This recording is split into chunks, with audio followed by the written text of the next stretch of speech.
Folks, hi, welcome to Compass. For those of you who don't know me, I'm Jude, and I head up Barnabas, Encouraging Confidence in the Diocese of Leeds. Let me tell you a little bit about what Compass is and what we're hoping it will do to help you in your church or churches.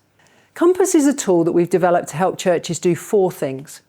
The first is that it will help you to have a conversation about what you're doing now in the life of your church, how that's going, and how you see your various strengths and weaknesses in that. Second, it will help you to identify what your next step in mission might be, so that you're putting your energy into things that work for you. The third thing that it will do is to help you identify any barriers that there are to taking that next step in mission. And finally, Compass helps identify the kinds of support that we in the diocese and our partners elsewhere might be able to offer you to take that next step in mission and to overcome those barriers. So I hope that you're ready and willing to get involved in this exercise over the next hour or so. You might then want to take a short break before picking up the second part of the exercise, which helps you to do some planning. We're going to start by getting you to talk to each other about what you appreciate in your church or churches. I'm going to invite you to share with one another in quite a structured way. The first person in your group will say, "The thing I appreciate about our church is," and then they'll say one thing. And then the next person will go, and then the next person around the group. And I'll invite you to go round between 2 or 3 times for 5 or 10 minutes, depending on the size of your group. Doing that so that everyone gets a chance to contribute. It doesn't matter if you repeat the same thing. This is about what you appreciate. So press pause when the slide comes up, and then we'll press play again when you're ready to move on.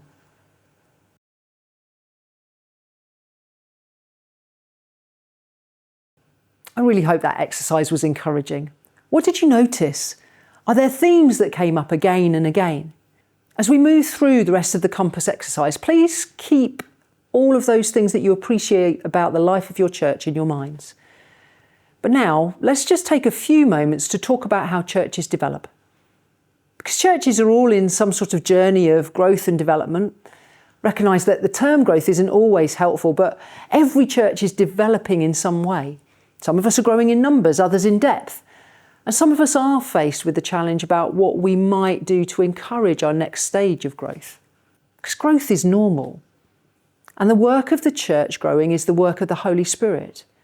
God is so involved with us. It's never something we do ourselves. This is something we do in partnership with God. But equally, it doesn't happen if we don't get involved. That's why we need to think about 2 things, prayer and intention. We notice that churches grow when prayer happens. So one of the things I want to talk about right at the beginning of this process is to ask, as a church, how are you praying? Is that something you're doing together? Are you using the leading your church into growth prayer or something else?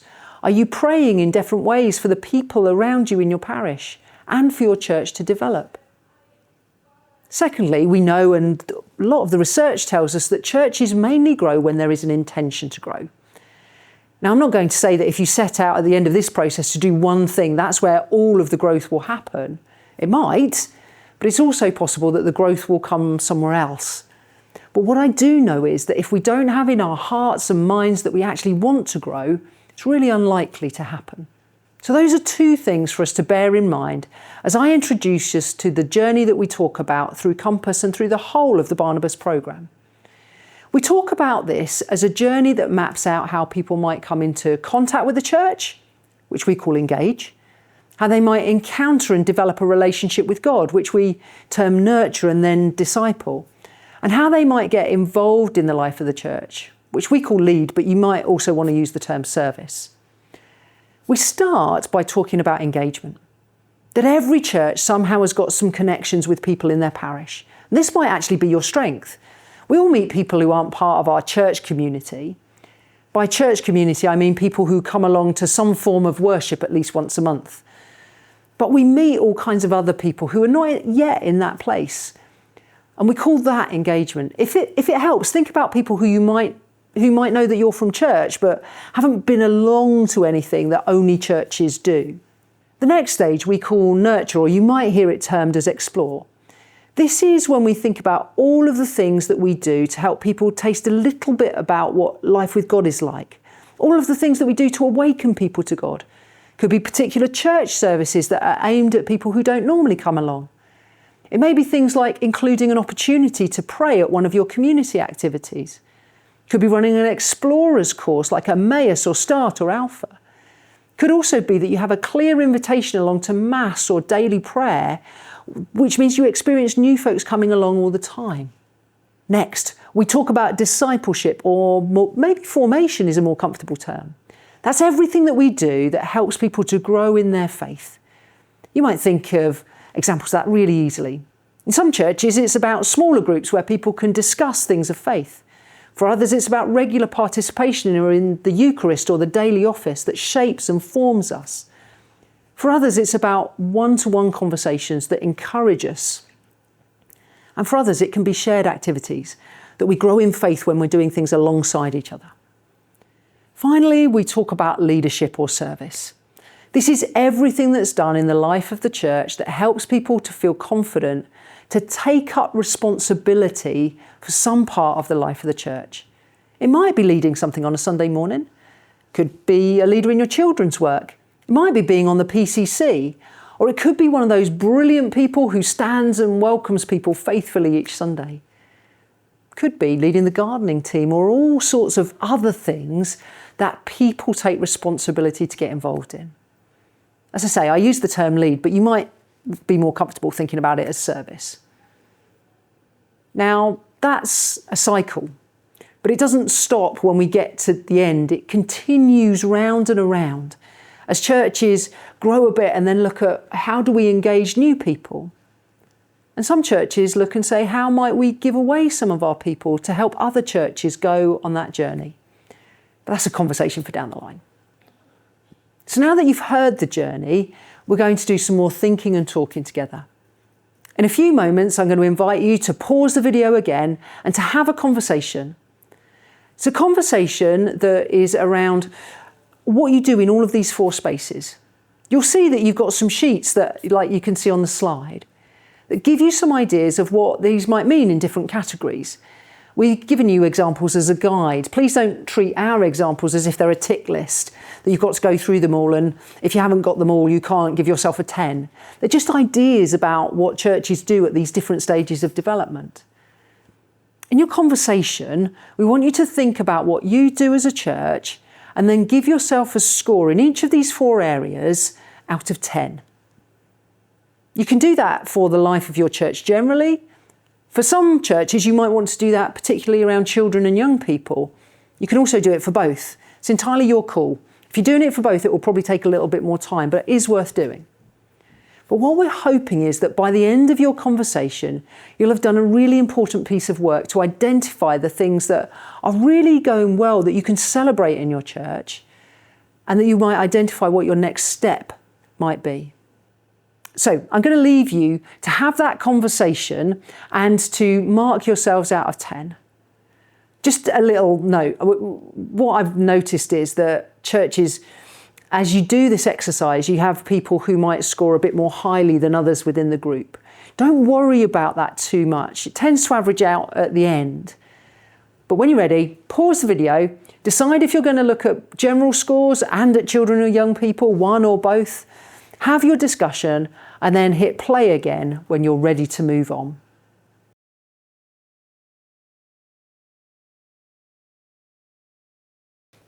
I hope that exercise was helpful for you all. Before we go on to talk through what might come next, I wonder if we might take a moment to reflect together. There's a lot of talking in Compass, but sometimes it can be good to stop and just hold a moment or two of quiet in which we again might want to give thanks for our church. No need to pause the video, but let's hold silence and then I'll lead us in a prayer.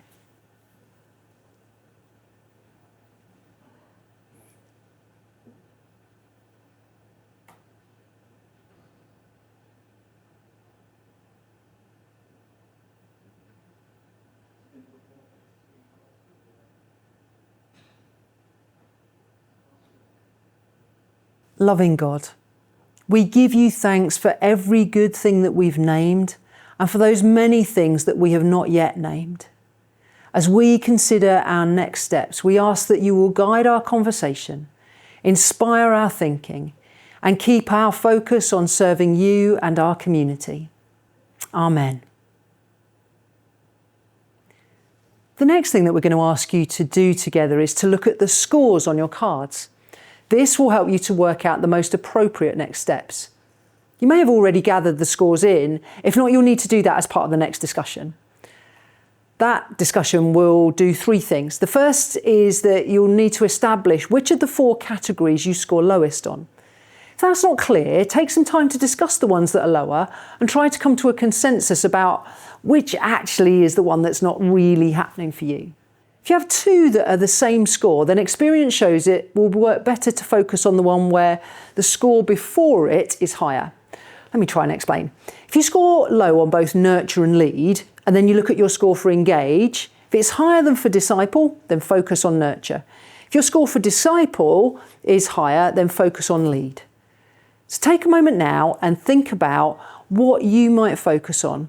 Hit pause and come back when you're ready.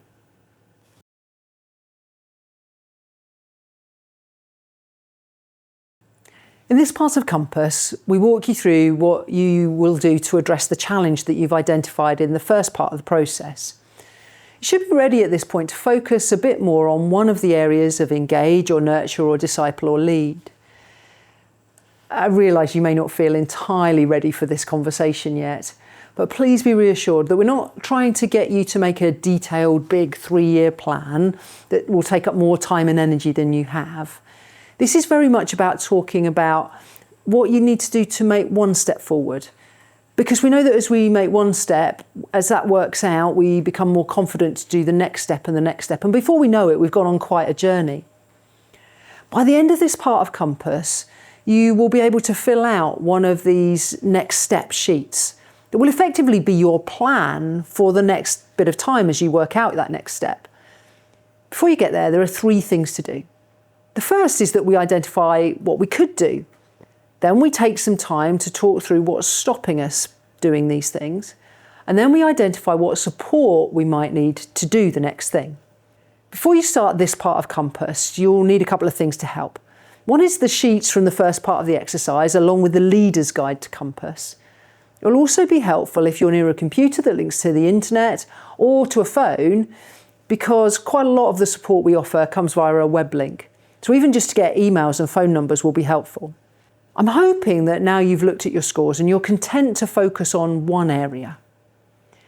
The next stage of the exercise is to identify what you could do as the next step in the area that you've chosen. So to do this, you might want to go back to the sheet of examples that you used earlier. These are all things that we know can help with a particular stage of development and other churches are doing. However, they're not the only things that can be done. And you may become aware as you talk things through that you are already doing some of them, but you might need to do them differently. In the leader's notes, there are also some other suggestions that could work in your context. So take some time.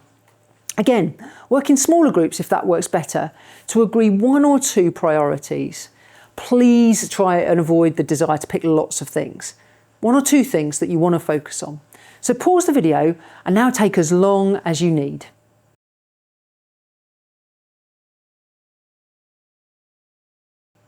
I hope it's been helpful to think through what you might want to do next.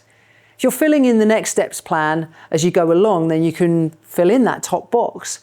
You may have also got as far as thinking about who can be involved in making the next step happen.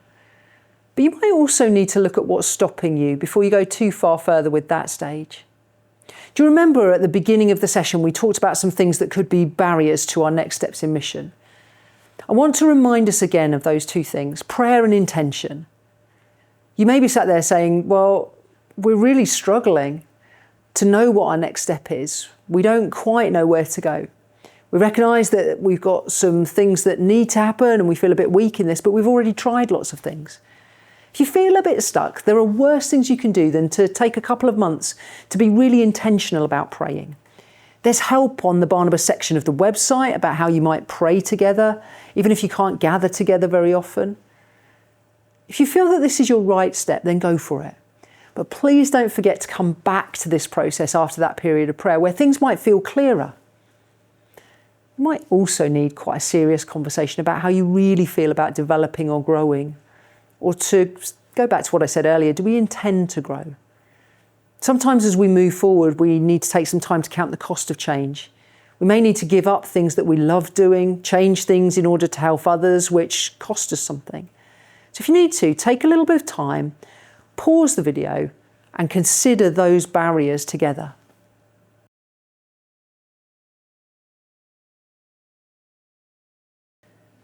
Now that you've had time to think about those challenges, I'm going to open up just some of the other things that I hear that can stop us from having the capacity, the energy, if you like, to move forward in mission.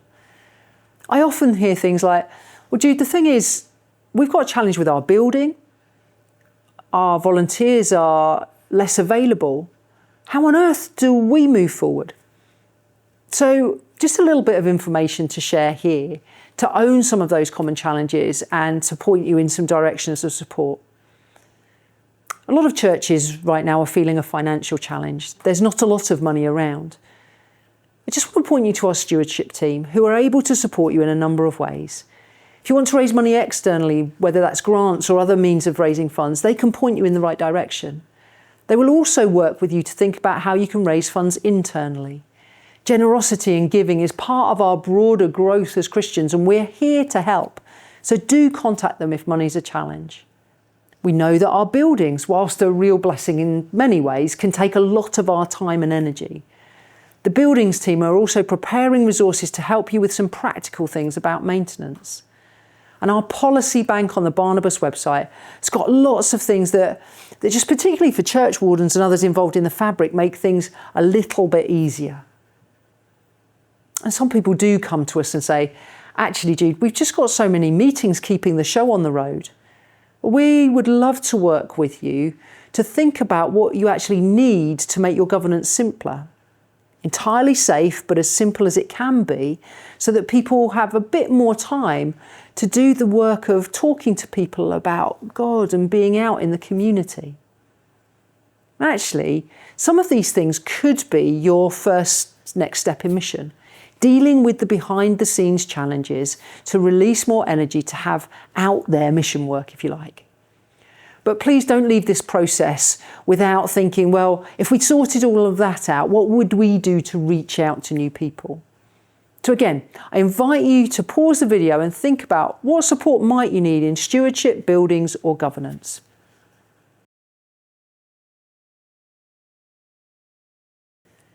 I'm hoping by now that you'll have been able to fill in some more of the next step plan, noting down your barriers and what help you need to ask for. The last stage of the Compass process is for us within the diocese and our partners in various organisations to ask, how can we help you in your next step in mission? There is support available for any church that wants to move forward in mission. In Church House, we don't have all of the answers, but we want to come alongside you to offer things that we know can help. Some of you will know exactly what you need to do next to make your next step in mission happen. That's brilliant. And we really look forward to hearing your story. That's not a joke. Your story might be just the thing that another church needs to encourage them. However, you might want or need a bit of encouragement or support for yourselves. There are resources available that can help you in many of the next steps.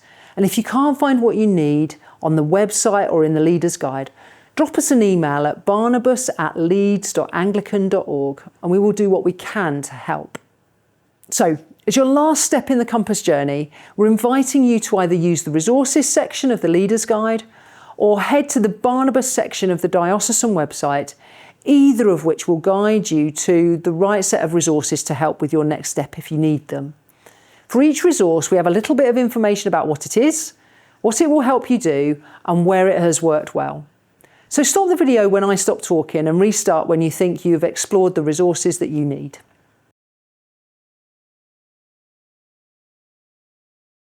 By now, I hope that your next step plan is almost complete.